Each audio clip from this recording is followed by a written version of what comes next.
the cloud. All right, well, thank you so much for joining us, everyone. I'm going to start off with some sort of boring logistics before we launch into this exciting conversation.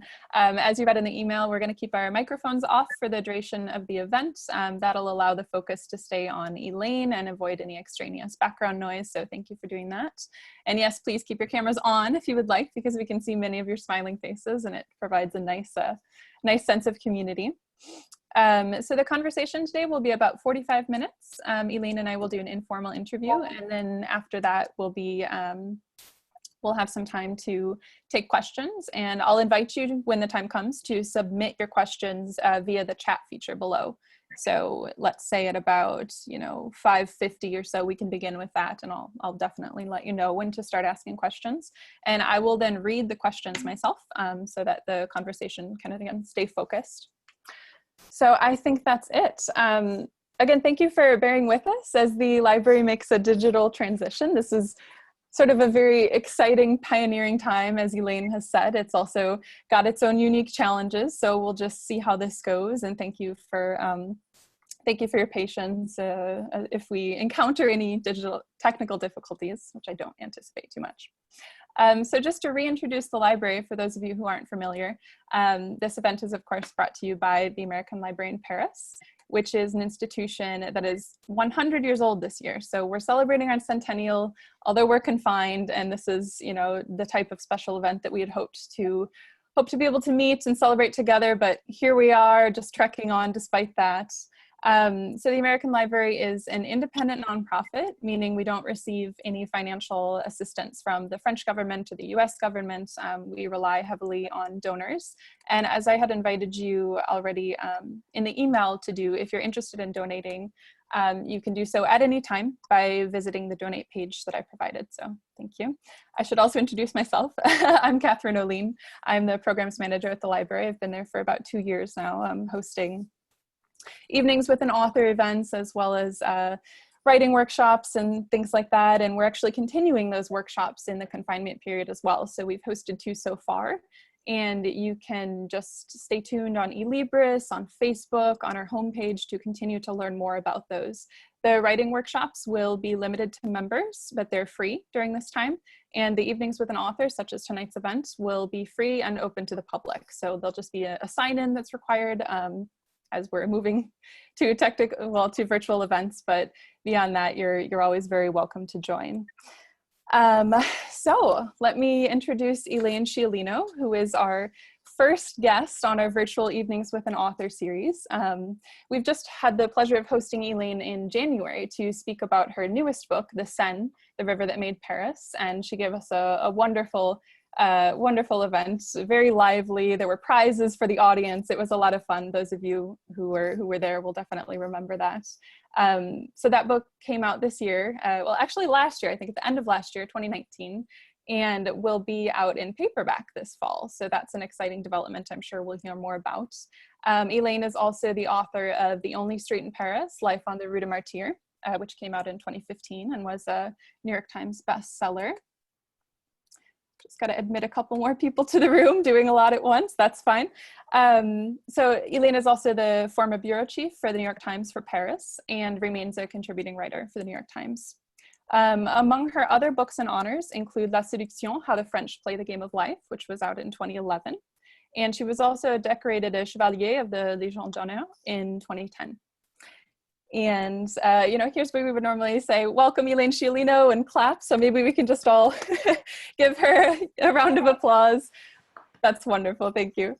And I guess we'll launch into our conversation, Elaine. So we've had a couple of check-ins over the past week as we've tried to, figure out the logistics of how we would do something like this. And Elaine and I have already shared where we're confined, but to open that conversation, personally, I'm in the second. I'm in a sort of a small street between the second and the first, really, and having a very particular experience here in Paris. And Elaine is on the Rue de Martyrs, and I hoped she might tell us a little bit about how she's been experiencing confinement, how life is on the Rue de Martyrs during confinement, and maybe let us know if you've had any news stories or surprising interactions. Well, hello, Catherine, and hello to all of our audience, members of our audience, wherever you may be.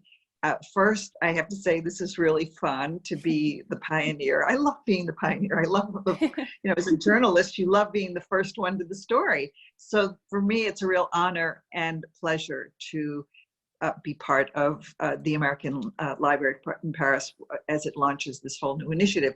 And I just have to tell you that as my family knows, and one of my daughters is in our audience today, knows, I am obsessed by books. And we have been wandering around looking at my books. And so I happened to find some of the books that I happened to buy when the American Library had its used book sale. So I just have to show our audience. I mean, doesn't everybody want the Fables of Aesop in this extraordinary old limited edition, which was part of a series? And here's Peppo's Fairy Tales as well. And there are some others as well. And I am, in a sense, I am part of the American Library in my own apartment here in the 9th arrondissement. So it's, I feel that I'm in its space. Even as I am in confinement. It's wonderful to hear that a part of us is still living with you in your apartment, despite the distance. I'll run the next book sale. Oh, we definitely need someone to do that. We haven't run a book sale, I think, in many years. I don't think we plan to continue, so, but just in case. So I was curious, Elaine, you've written extensively on the Rue de Martyrs, and I wanted to know, is the journalist in you still alive as you go out, even as you're interacting with much more caution with these community members and sort of market stalls around you? How has that been? Yes and no. It's an interesting moment because I just happened to have finished writing a story on life on the Rue des Martyrs for the New York Times. It's the first story I've written since confinement. Right before confinement, I did a long involved story on the churches of Paris and which churches we should all go and visit. And it was pegged to appear at the time of the April 15th one-year anniversary of the fire at Notre Dame. But now that our world is transformed, it would seem ludicrous to publish a story about, hey, let's go visit all these churches, so that the story is on hold indefinitely. And if there are any freelance writers in the audience, you will know the burden of when an editor says we're putting a story on hold indefinitely, because you usually don't get paid until the story is published. So that it's a moment of both wanting to write about our world as it is now, but also somehow feeling constrained and also limited and feeling kind of disconnected from what's happening. Right. But I understand that on a more positive note, you've developed a number of new hobbies, and one might call them coping mechanisms, I'm not sure, but I know you've yes. mentioned cleaning has been something you've gotten into, and yes. We have to talk about your hydroponic plants, because I'm fascinated yes. by that. Well, yeah, you're revealing all my secrets, Catherine. Some writers have to write every day. Émile Zola, for example, had a sign painted on top of his fireplace that basically said, write every day. And every day, no matter what happened in his life, he wrote between 9 in the morning until 1 in the afternoon, when he then took a walk out on the Seine River where his house was, and then would come home for lunch. There are extraordinary writers who are doing these wonderful journals, wonderful photographic essays. I'm in transition now because I just closed the paperback edition of my book. I'm not a deadline-driven full-time reporter anymore, and that is both good and bad, because if you're a full-time reporter, you have to write. You do not have the luxury of writer's block. I'm not like that, so what I've had to do is come up with other coping mechanisms, as you would say. So one of my coping mechanisms is cleaning. I started out by cleaning all of 10 years worth of files, dossier, throwing out thousands of pages of files and documents, like on Iran's nuclear program and on presidential politics. I have eliminated, up to now, I think I've eliminated 115,000 emails that go back 10 years, but that's not enough because that's a little too passive. And to eliminate emails, you have to sit at your computer, which I don't like. So I have taken to cleaning, polishing all the silver, cleaning all the Le Creuset pots, and that requires elbow grease, which is great because while you're listening to your audiobook, you can also scrub and get out all your frustrations while you're scrubbing.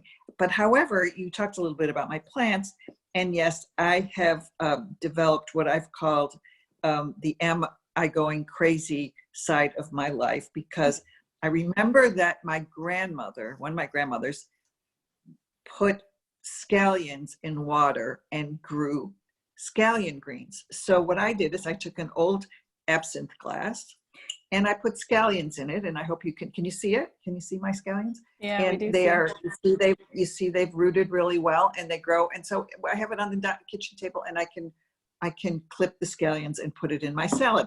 But I didn't stop with that, because I found this really interesting vase, or maybe it was a candlestick, and I put a fennel in here, and it's growing fennel leaves now, and I can clip those as well.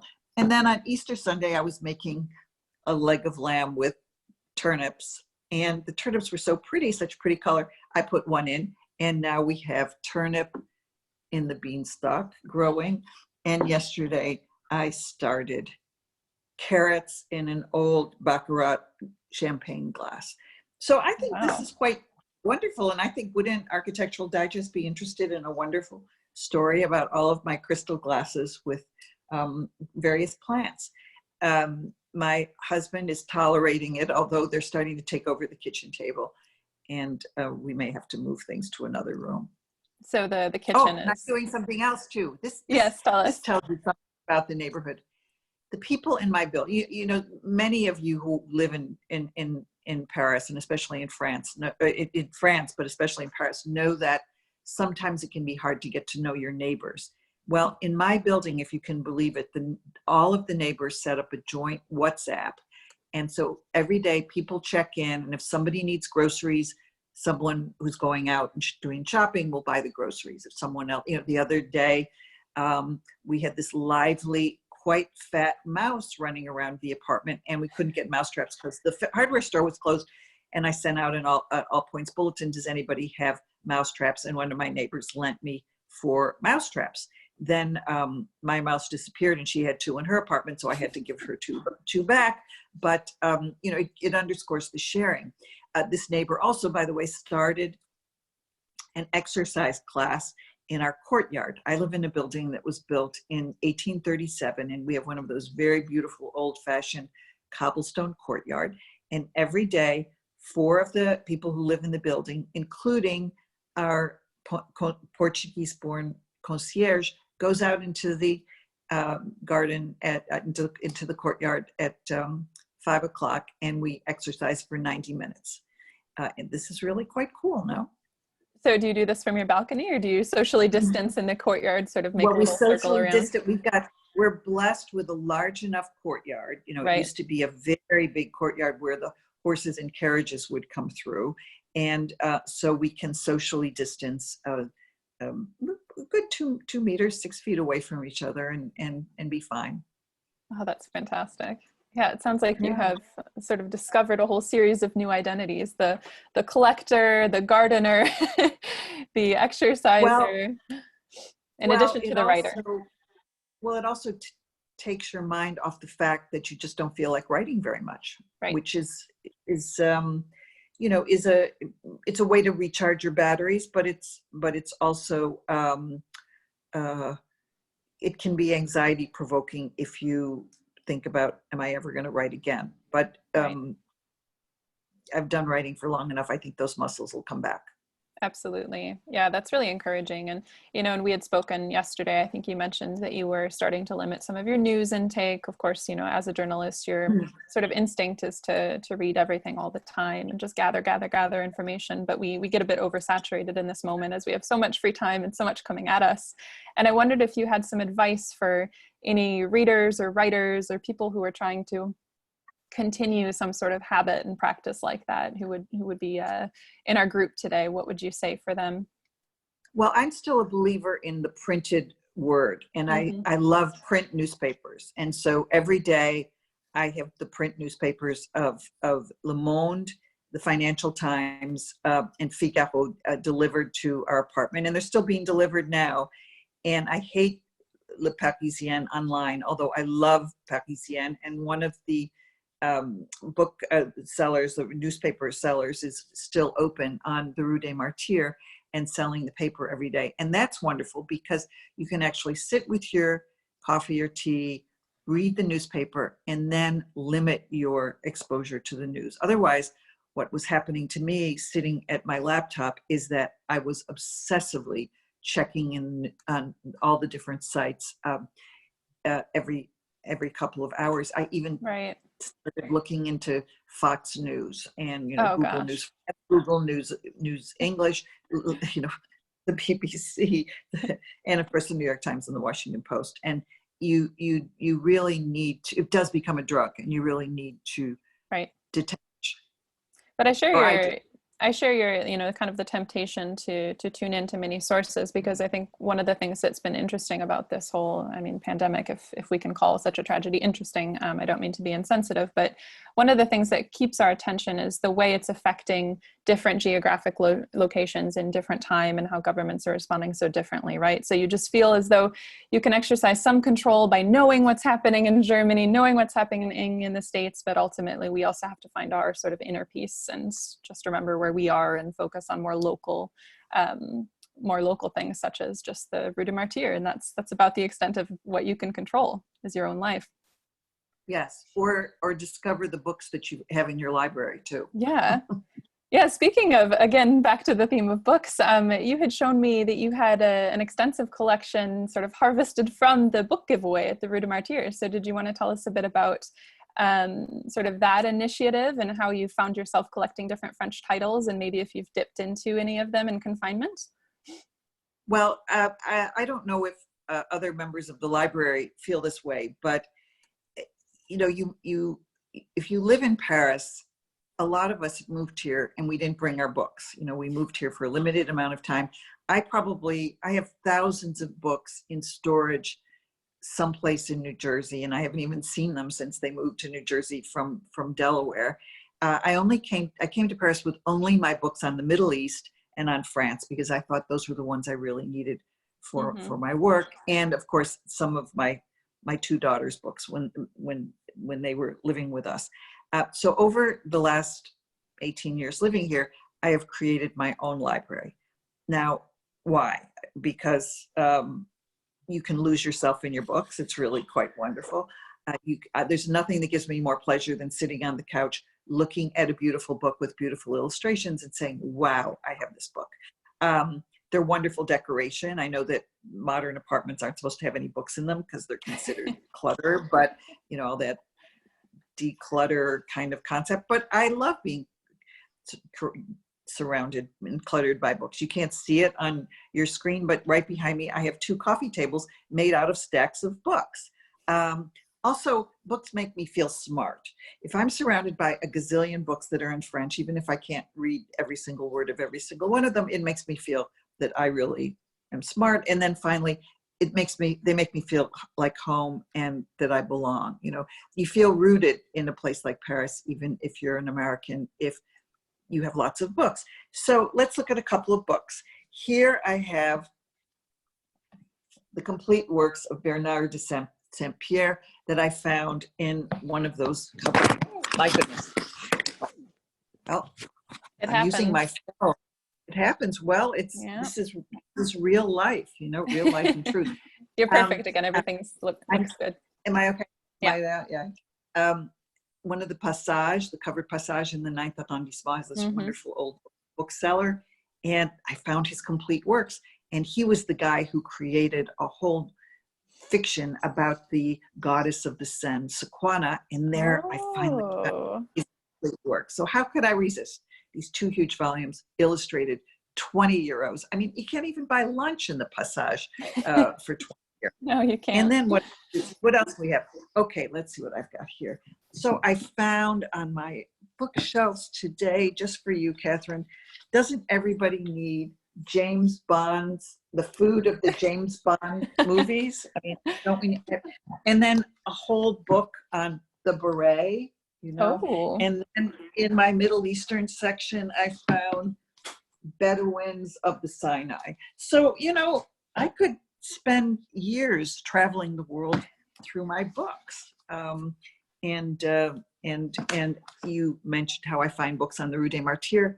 Once a month, the Rue des Martyrs organizes a free book giveaway. It's the third Sunday in every month from 11 to 1 for those of our viewers today who live in Paris. And a volunteer group gives books away. It's not even an exchange. You don't even have to bring books. You can go through these books and you can take as many books as you want home for free in one of your big shopping carts. And I sometimes do that. And I put the shopping bags behind the couch over there. And for my husband, because he sometimes says that books are a drug and that I have this drug. And so I say, yes, if they're a drug, but better to be obsessed by books than Fabergé eggs or 16th century Dutch prints. It's a lot less expensive and more rewarding. Or even hydroponic plants, as you've mentioned. This is becoming a dangerous yeah, hobby as they take over your life and kitchen. But it doesn't cost much. It's a hobby that doesn't cost money. It's not like joining a private tennis club. Look at what I have for and they're edible. They're all edible. They have to be edible. That's right. I think you could do much worse. So I did want to ask, speaking of Sequana, as we saw a picture of our goddess here, our favorite, what is new on the Seine front? I know you're keeping an active social media profile and doing a bit of low-key promotion for the book. But it's also a very difficult time for the industry. It's also a difficult time to promote anything that we've made. I think that, you don't want to appear too self-centered, thinking this moment is about you, and you want to sort of fade away, but also offer people something that can be a wonderful distraction in confinement. So I know you had mentioned you had a really nice review just came out mentioning the Seine, the river that made Paris, as one of the best possible books you could read in confinement. So tell us a bit more about that and what's new. Oh, I agree with you. I think it's a moment for me that feels this is not the moment for me to be promoting a book on the Seine. That doesn't mean that if something nice happens, I won't mention it on one of my social media platforms. But, I was really fortunate to have been able to have done a 2-month book tour in the United States. And when the book came out, and I think I did 50 events in 2 months, and I had a blast. I went all over the country and reconnected with American readers and with America too. And it just was very, very rewarding. And so many of my friends and colleagues have books that are coming out now that are maybe not going to get the attention that my book got. And may I just mention 2 of them? Please do. Yeah, that'd be great. Yeah. Okay. My friend and former New York Times editor, Steve Heyman, his new book just came out last week. It's called The Planter of Modern Life, Louis Bromfield and the Seeds of a Food Revolution. And it's about a Pulitzer Prize winning writer who came to Paris. He became a literary playboy. He was a friend of Hemingway and that whole circle. And then he turned around and became America's most famous farmer in Ohio. It's a fabulous biography. It's just come out, and I hope you get it in the library, and that people also look for this book. The other book that's coming out soon is a book by a young woman who started out as a research assistant for me 10 years ago when she was a student at the University of Pennsylvania. She's French, half Japanese. Her name is Seine Lemoine. Her first novel is coming out soon, and it's called The Margot Affair. And the description is: a French teenager struggles to navigate her relationships with her famous parents in this moody Bildungsroman. It's a brilliant book, and I hope it does extremely well. So it's much more comfortable for me to promote other people's books right now than to talk about my own work. Yeah, I can understand that. Well, thank you for sharing those recommendations. I'm sure there are many people who are eager to grab a new title. And I did want to talk about your US tour a little bit because it was so extensive, and you had mentioned some of the fun, interesting questions or not so interesting questions that you got while on that tour in the States. I wonder if there's anything that comes to mind now as a story you might want to share with us from the tour. Well,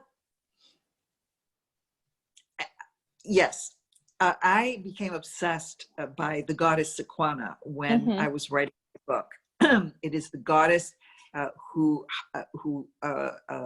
administered a Gallo-Roman temple at the source of the Seine. And really, very few people know about it, and very few people, even a lot of French people, have never been to the source of the Seine, which was the site of a healing temple. And she was the healing goddess. And people came from as far as the Mediterranean and what's now the English Channel to be cured of their ailments.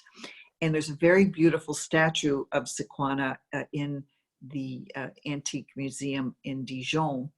And it's so beautiful that I have a project to build a statue of Sequana in the Seine, the same size as the Statue of Liberty, which sits in the Seine at the edge of Paris. It's a quarter-size version of the real Statue of Liberty. And so wherever I went in the United States, I told people about this.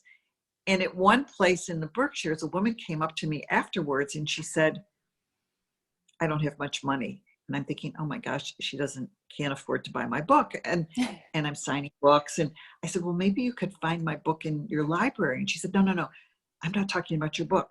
I'm talking about the Sequana statue. She said, I don't have much money for the statue, but when you do it, I'm in. And she gave me her name and address. And she said, let me know, because I'll make a little bit of an investment in your project to come to fruition.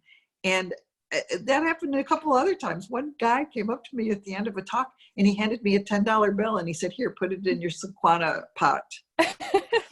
So that kind of was very cool. Oh, that's wonderful. Yeah, you never know what types of interest people are going to be willing to champion, even if it's just a small donation. That's sort of lovely to spread that message all across the country. Shouldn't there be a statue of the goddess of the Seine on the Seine River? I mean, one would think we could do it. One would think we could do it. Yeah. And she's a healing goddess. Don't we need a healing goddess at this moment in our lives? Think about it. Yeah. She could help heal us, if not in real terms, because she doesn't have the vaccination, in spiritual terms. Absolutely. Well, speaking of healing, I wanted to ask if there's something in particular that's giving you hope in our current situation or in your situation.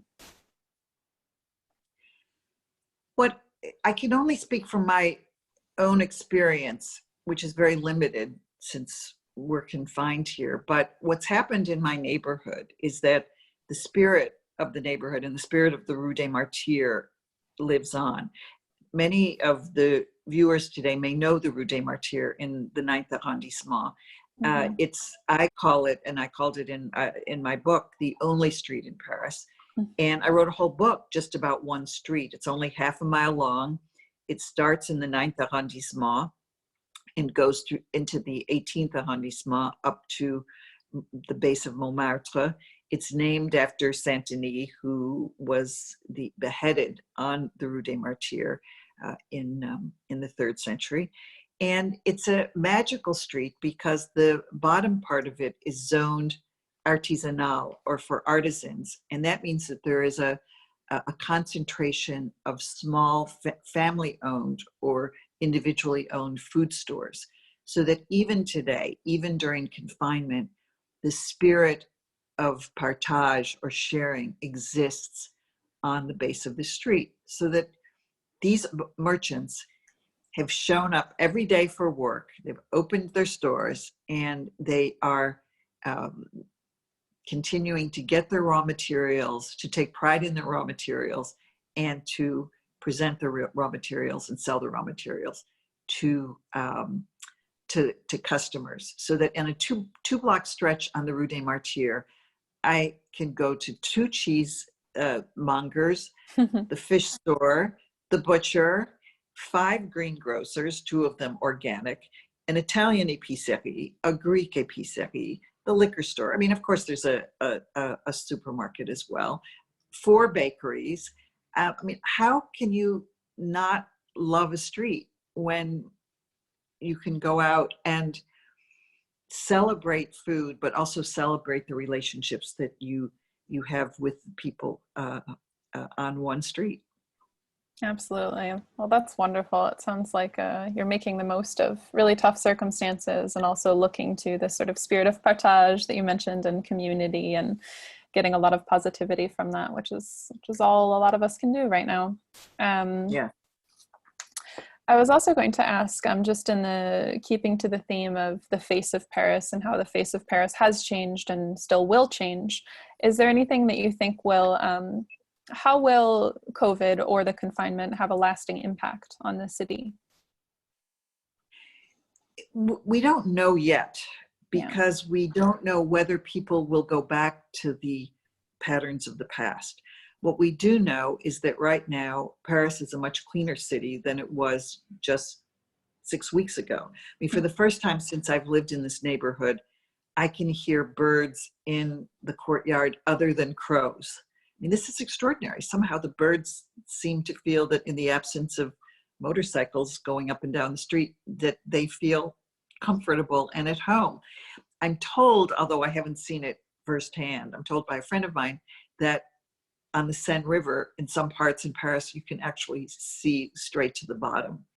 Anne Hidalgo, the mayor of Paris, who has vowed that the Seine will be swimmable by 2024 for the Summer Olympics here, is probably thrilled that the Seine is getting cleaner simply because there is no boat traffic on the Seine and there are no businesses along the Seine in Paris.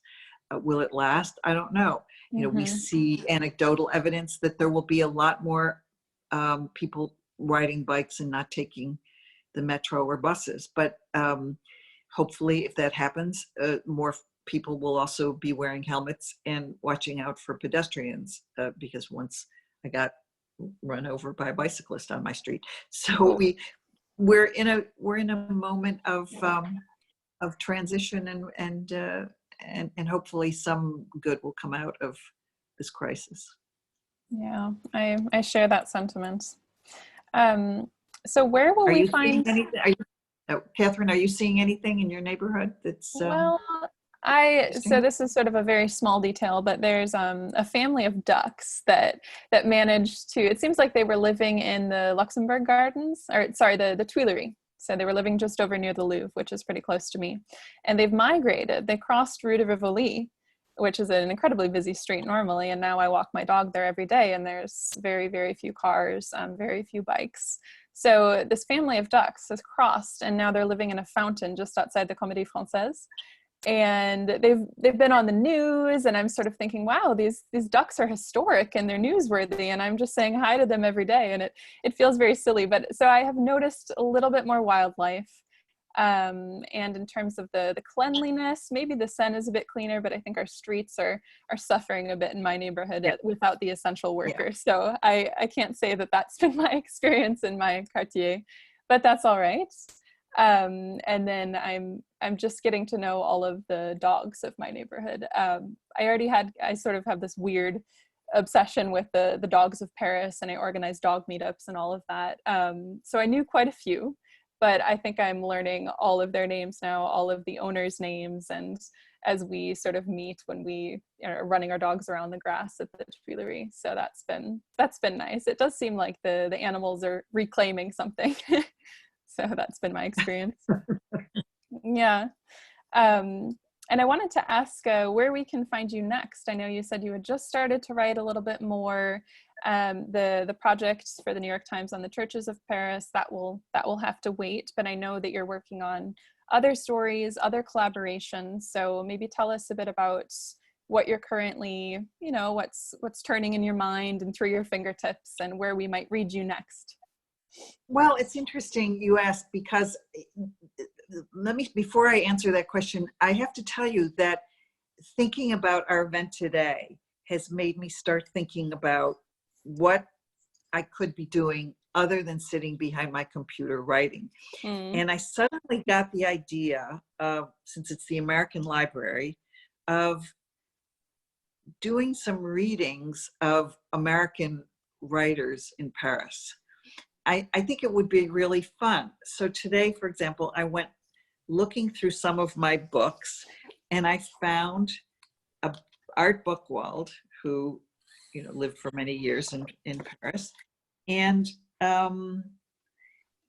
I just feel that he would be somebody who we could read. When he lived in Paris, he said, "I shopped in the food stalls carrying a string bag and pointing out what I wished to buy with a grin on my face. I said bonjour to everyone on the street, and I offered cigarettes to the neighbors when they stopped to talk to me. My street could have been a painting by Trio." I mean, I think that's wonderful, and I think it would be really fun. Or here, Waverly Root, when he was a correspondent here, listen to this. "During my first days on the Paris edition, I was still isolated from the matter-of-fact world by the euphoria of finding myself in Paris, above which I seemed to be floating without touching the ground. Oblivious to mundane matters, I entered the office one morning in the first or second week of my employment by the Chicago Tribune to be met by unusual behavior on the part of Kospath. 'The crazy fool,' he said. 'He'll never make it.' 'Who'll never make it?' I asked. 'Lindbergh,' Kospath answered. 'Who's Lindbergh?' I inquired. I mean, I think this is like a whole new adventure. It's not a writing adventure, but it's a reading adventure. In terms of writing, I have all these writing assignments that are stacked up like airplanes ready to take off. I'm supposed to, for one magazine, I'm supposed to do a story on the food of Sicily. I was brought up in a family with Sicilian, all four of my grandparents were Sicilian. I learned the basics of cooking from my Sicilian paternal grandfather, who cooked in the basement of our house. And so this is like a dream assignment for me to go to Sicily and write about the food of Sicily. I can't go yet. I have another assignment for the New York Times, a travel story to do on Le Havre, as a story that very few American visitors really know. And, obviously I wrote about it in my book on the Seine, but I have to go back there. And so it's kind of a strange moment, because the kind of reporting I do, I'm a street reporter, has to be done outside. Right. In fact, my book editor, when I told her that I had heard that the bottom of the Seine was, you could see to the bottom of the Seine, said, "Ah, great. Let's see if we can stop the presses for the paperback, and you can do an afterword." I'm thinking, oh gosh, why did I open my mouth? And then her assistant wrote me a note over the weekend and said, "Okay, can you have it in by Wednesday?" I mean, tomorrow's Wednesday.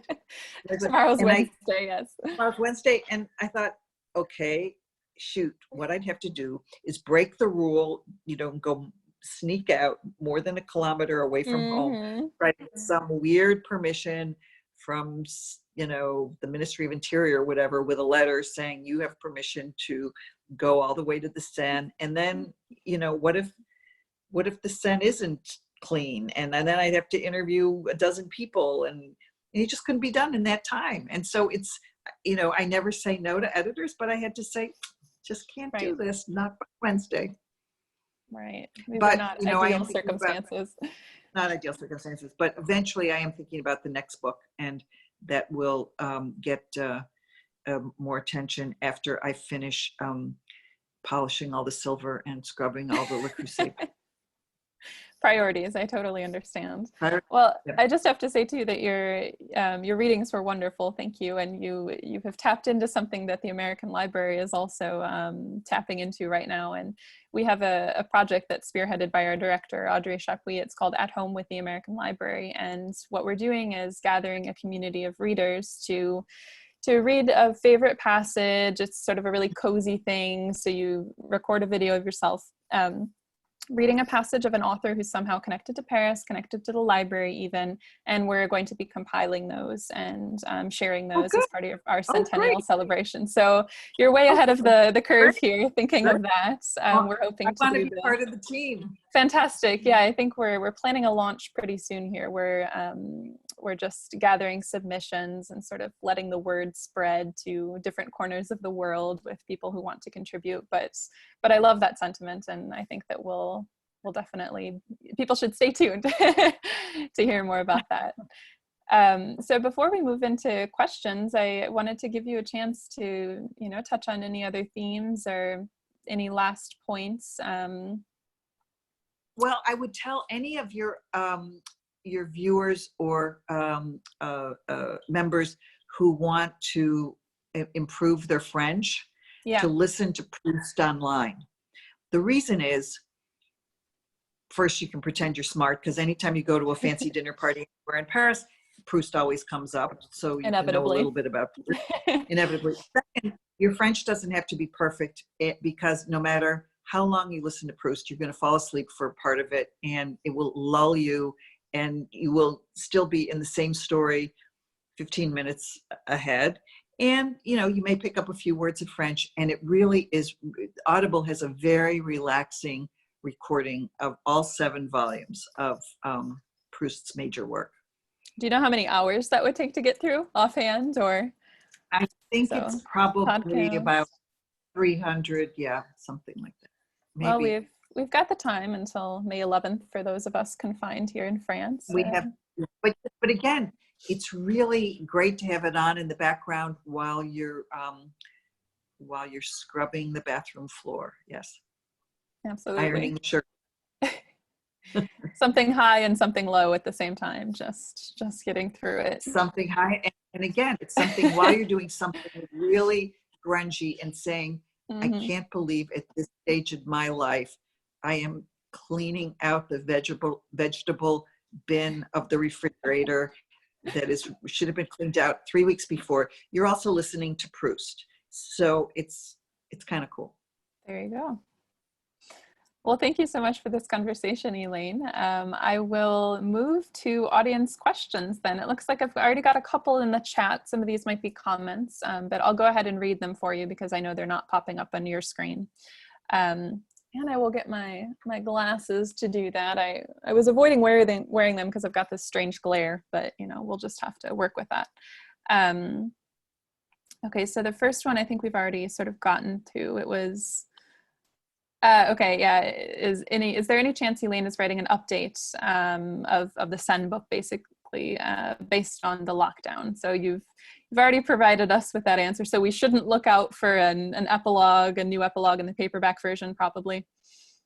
No, but once I can start moving around again, there may be a new chapter of some sort, or another kind of a story. So to be continued.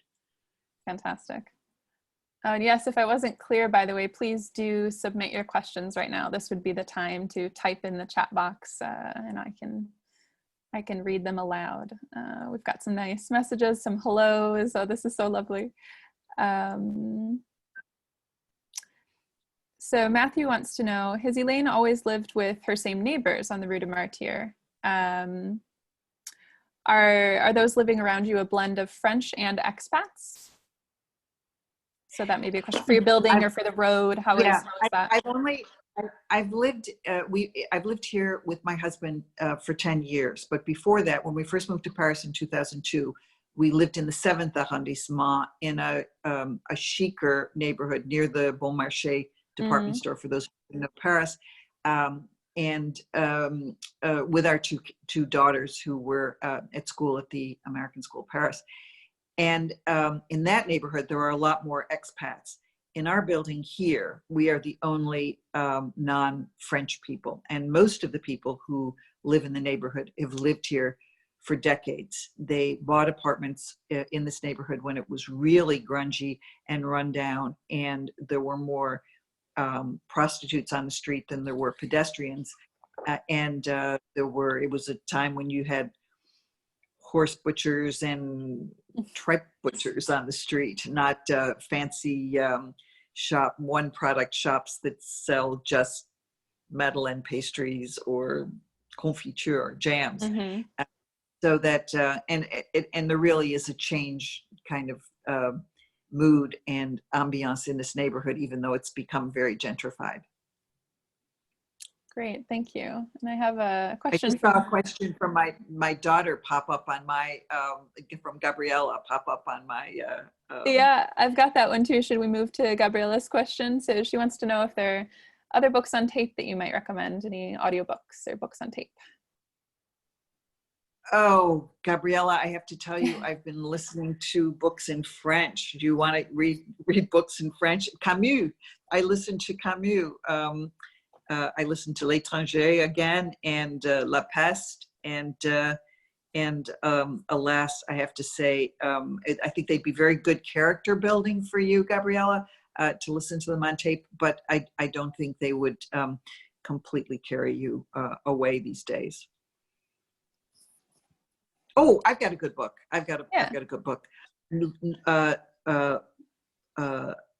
Nora Ephron's books. Anything written by Nora Ephron on tape is absolutely terrific, and I would definitely recommend her books because they will make you laugh out loud. Great, thank you. I've got another question, and this one is, what is the writing that you've done, whether it's a book, story, or news story, that you're the most proud of? That's kind of a nice one to think about right now. So not only focused on productivity, but looking back. Oh gosh, isn't that an interesting question? It's hard to answer a question like that when you've been writing for well over 4 decades, because you know, you can be proud of a news story that you've done, or, you know, an interview that you've done with the head of state.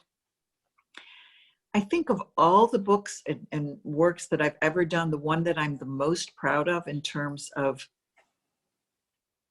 just feeling it's an accomplishment was my book on Iran that was called Persian Mirrors. Right. Because I really felt that in addition to it challenging me to get inside a completely different society and culture, it brought to the American reader an explanation and a description of a country that the United States has been an enemy of for the last 40 years.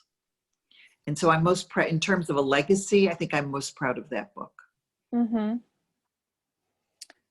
All right, and Jacqueline wants to know how we can order your book during the confinement period. I imagine she means The River That Made Paris, The Seine, but maybe all of your other books too. What would be the best platform? You know, a lot of bookstores are still, independent bookstores are shipping books. I don't know if you're in the United States or in Paris, but I know in my hometown of Buffalo, Talking Leaves Books is shipping books.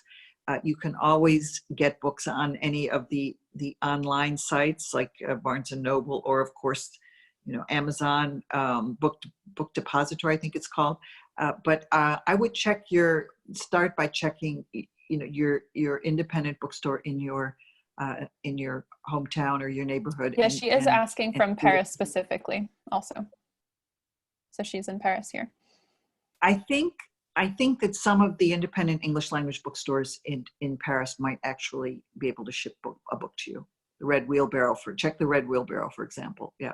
Yeah, I've also seen the Red Wheelbarrow maybe doing a bit of business, and that's a really good suggestion. Okay, I have a few just very nice comments. So everybody's being so nice, saying it's nice to hear us as if we're in the living room with them. Hello from New York. But you know what? Love the Seine. Isn't this nice that they're saying nice things about you? If Catherine, it's going to work, huh? It's going to work. We've tapped into something. We're doing it. Ellen wants to know whether you feel oppressed at all by the 1 kilometer restriction on exercise here. And maybe we should back up for a minute for our viewers who aren't in France, specifically to say that, yes, every time we leave the house, we're required to have an attestation, so a document signaling why we've left. We have to sign it and date it, and even with the specific time. and we're meant to be returned within 1 hour. I've been a bit confused about whether those restrictions apply to trips to the grocery store. I think for people living in rural areas, things are a little bit different. But for Paris, at least, the recommendation is 1 hour, 1 kilometer, once a day.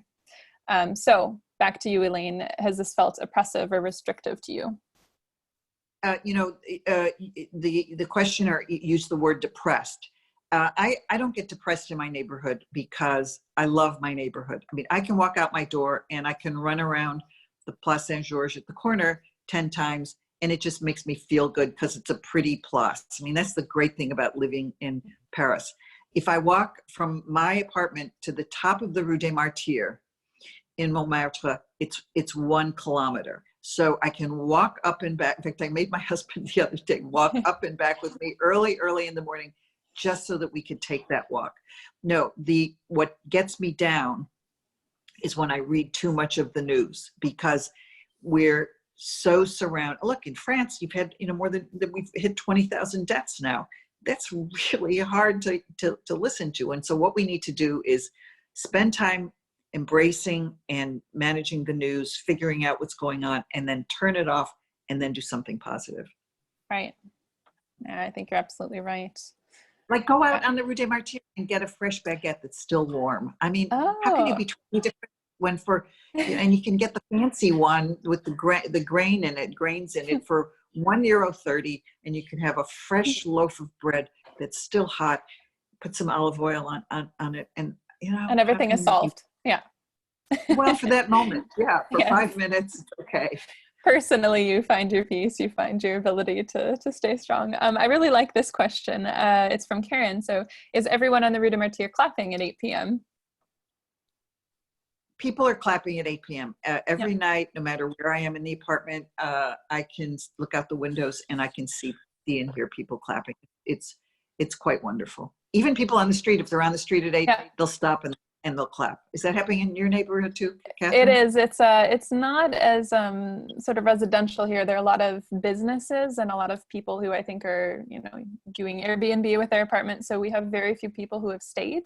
But those that have stayed are leaning out the windows, clapping at 8 p.m. to honor the essential workers. And I did my first run since confinement a couple nights ago, and I timed it to just sort of arrive in my road right at 8 p.m. And it's a wonderful spirit to observe everybody sort of coming together. And not only are we clapping, but we're also wishing each other a good evening. So after it's all finished, you wave, you look around, and you lean out your tiny window and you say bonsoir, and you know that you'll be there tomorrow. À demain. So it's really wonderful. Okay, let's see. Ooh, Ellen wants to know, with the restaurants closed, what are you cooking at home? Yeah, all the restaurants are closed in my neighborhood, and the Rue des Martyrs has lots and lots of restaurants. Well, because we have such great raw materials, I can cook anything. The other day I went by the fish store, and Joël, one of the fishmongers, yelled out and said, "Elaine, don't stop. You've got to stop. We've got great rouget. We've got great red snapper. Look at these beautiful octopus. They're gorgeous. Look at them." and then, he said, "We got tuna. We never get tuna. We got to get some tuna." So, I mean, I said to my husband, "Don't we want to have rouget tonight?" And he said, "I bought a roasted chicken, a rotisserie chicken." So it's kind of like being whiplashed by too much great food. When I cook, I've been cooking my roots. I've been cooking the Italian food of my childhood. So for St. Joseph's Day on March 19th, I made the best pasta con sarde, pasta with sardines. Anybody want the recipe? Let me know. I'll send it to you. It takes forever to make, so it'll waste a lot of your time. I have a great caponata that my daughter Gabriella, who's watching in, can attest to, and which is like an eggplant kind of dish with vinegar and sugar. So maybe we can have confinement recipes. Oh, Jacqueline wants your recipe. Yes, so that's at least one taker on that. We'll figure out a way to connect the two of you. That's wonderful. Well, it looks like we're sort of nearing the end of our time here, but I just wanted to take the chance, while I've got a captive audience, to say that the American Library will continue their virtual evenings with an author events. Next week, Tuesday, we'll have Professor and scholar Susan Harlan She's a professor of English, but in my mind, so we've hosted her at the library a couple times now, and her real gift is making the ordinary extraordinary. And I know that if some of you have read her event description, she's going to be speaking on her tote bag collection. And that might sound crazy, but trust me, it's going to be one of the most fascinating things that you could attend. She is a person who can just make the everyday magical, and she's got such talent in writing and thinking creatively, and so I'm really looking forward to hosting her. She's going to read a personal essay for us, so I think the format will be a little bit different than tonight's event. And then 2 weeks from today, we're hosting author Whitney Scherer, whose debut novel, The Age of Light, is a fictional account of the sort of the romantic relationship between Man Ray and the artist and photographer Lee Miller, mostly focused on Lee Miller and her extraordinary life. I had the chance to read it, I think, at the end of last summer, and it was extraordinary. It also was a coup de coeur on the American Library in Paris Book Award list, so beloved by our community. So again, it sounds like most of you were able to sign up successfully on our website for this event. Make sure you do that again if you're interested in attending either of those events. Just fill out the form, leave us your email address, and we'll send you details on how to connect the day of the event. We find that's easiest just so things don't get lost in your inbox and you're searching for something that you received 5 days ago and wanting to log in 2 minutes. So that's how we'll be running things. Oh, I'm just getting more nice messages thanking us. Yes, and just thank you, Elaine Sciolino, for being here with me. This has been a really fun conversation, and I'm so glad that we are doing this together. It's really been fun. And before we leave, just to kick off your next speaker, here's one of my favorite tote bags, which is the goddess Sequana, and it was made up for me by Laura Kennedy, one of my research assistants. So tote bags are in our lives, and tune in next week. That's fantastic. Thank you so much, Elaine. And take care, everybody. I hope you're all staying well, and I hope you're finding joy and community and books. And we'll be here for you for as long as the confinement will last. And then we really look forward also to seeing everybody again when we're able to get together in person, whenever that may be. So thank you all. Have a good evening. Thank you, Catherine, so much. Thank you, Sarah. Wonderful. Bye-bye. Thanks. Bye. All right. Bye-bye. Thank you. Bye. Bye-bye.